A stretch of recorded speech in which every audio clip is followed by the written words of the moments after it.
Assalamualaikum warahmatullahi wabarakatuh. Perkenalkan, nama saya Farijal Kusnandar dengan NIM 0448307773.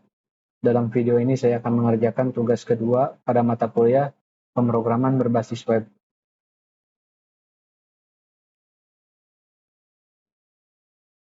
Oke, untuk tugas kedua ini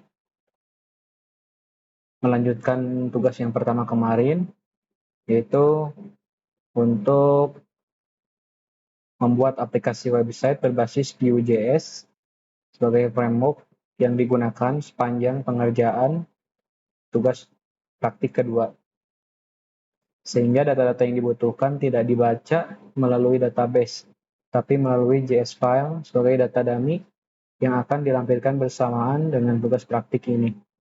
Di sini diminta untuk membuat halaman website yang perlu dikembangkan sebagai berikut, yaitu pertama halaman stok bahan ajar. Halaman ini menampilkan daftar stok bahan ajar untuk seluruh UT daerah. Oke, sekarang kita login dulu.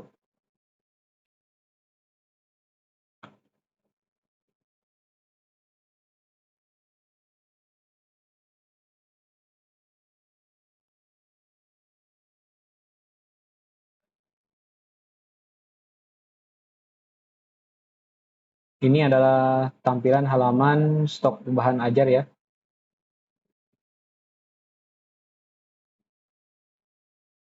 Terdapat kode mata kuliah, kode, judul, kategori, UPBJJ, lokasi rak, harga, jumlah, status, catatan, dan aksi ya.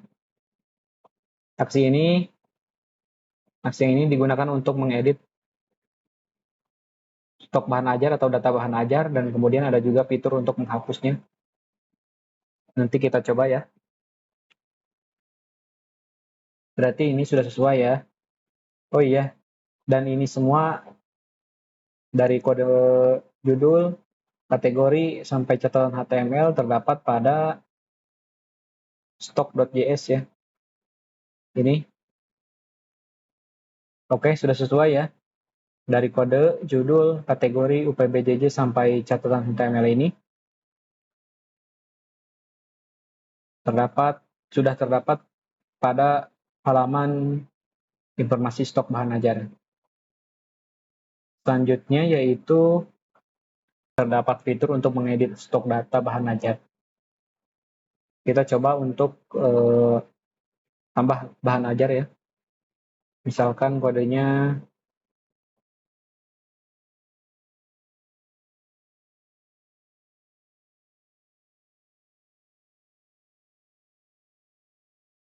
oke, ini ya contohnya.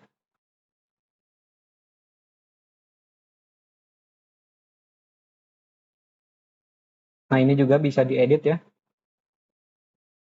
Tinggal kita klik fitur ini yang pada menu aksi.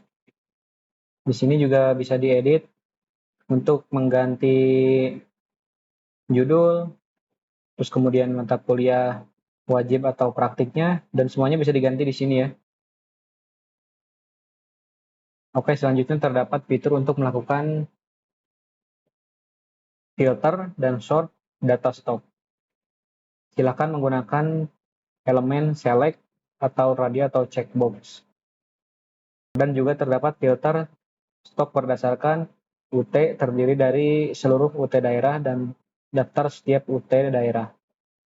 Kemudian ada juga kategori mata kuliah dan terdapat filter hanya menampilkan stok quantity kurang dari jumlah safety stok, dan jumlah stok sama dengan 0 untuk menjadi daftar yang dapat mengingatkan untuk melakukan reorder bahan ajar.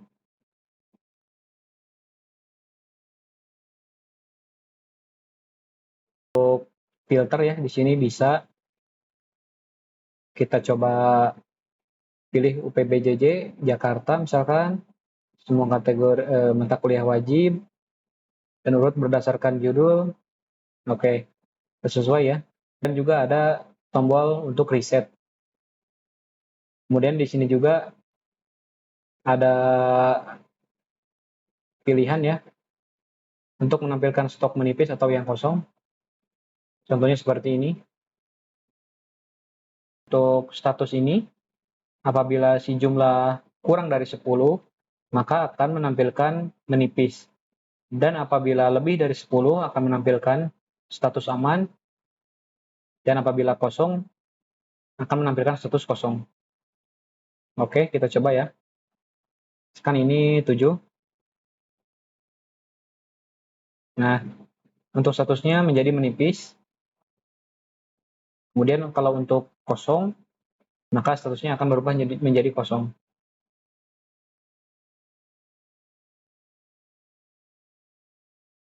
Oke, sepertinya ini sudah semua ya. Tadi penjelasannya ada filter berdasarkan stok, pilihan dari seluruh UT daerah ya.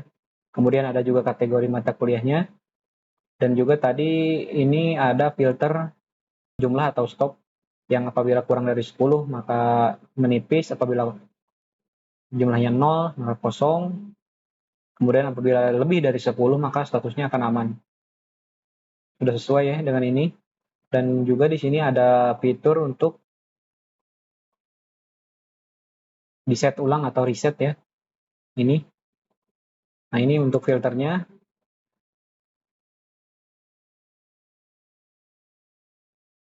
Bisa di reset.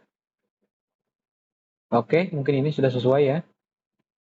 Terdapat filter, kemudian ada fitur reset, kemudian ada dependent option juga.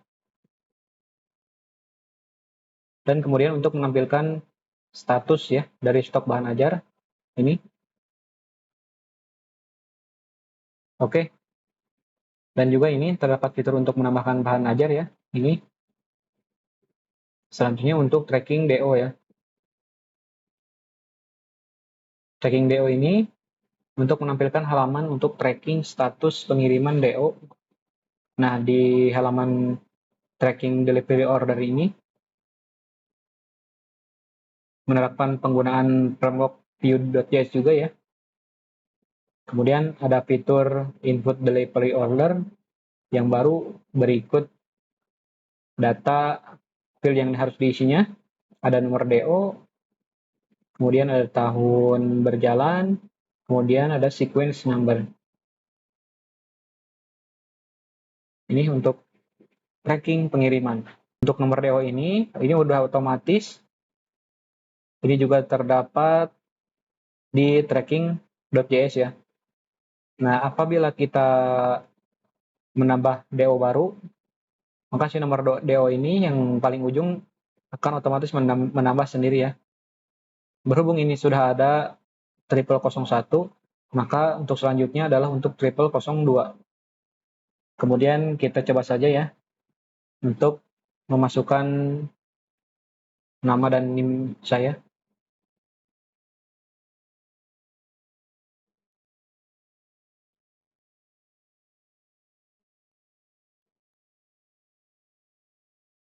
Ekspedisinya pilih reguler, kemudian paket bahan ajarnya IPS dasar, dan ini ada fitur untuk tanggal kirimnya juga di sini. Misalkan tanggal 19, totalnya 120.000 ya. Detail dari isi paketnya. Kita coba tambah DO baru. Nah, oke, sudah muncul ya di daftar tracking DO. Dan untuk nomor DO selanjutnya, apabila kita tambah DO baru ya, ini akan otomatis menjadi 0003 karena udah di auto generate dari tracking.js-nya. Oke, yang mungkin sini juga sudah sesuai untuk yang nomor 2-nya, yang bagian tracking DO. Terdapat fitur untuk menambahkan delivery order. Kemudian juga ada nomor DO, tahun berjalan, sequence number. Kemudian juga ada NIM, nama, ekspedisi, paket bahan ajar, tanggal kirim, dan ini diinput sendiri ya oleh pemesan. Dan untuk tanggal kirim diisi secara manual juga. yang menggunakan fungsi date ya. Ini kita bisa pilih tanggal, bulan, dan tahun. Kemudian untuk total harga juga, ini totalnya ya.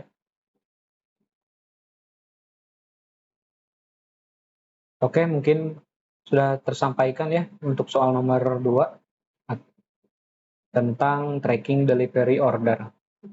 Selanjutnya yaitu untuk struktur dari project view.js ini ya. Ada index HTML, stok HTML, tracking, CSS, dan JS. Oke, dan ini juga sesuai ya. Ada CSS, JS, kemudian ada HTML-nya. Oke, mungkin cukup sekian ya video kali ini. Mohon maaf bila banyak salah dalam menyampaikan informasi dan jawabannya. Terima kasih. Wassalamualaikum warahmatullahi wabarakatuh.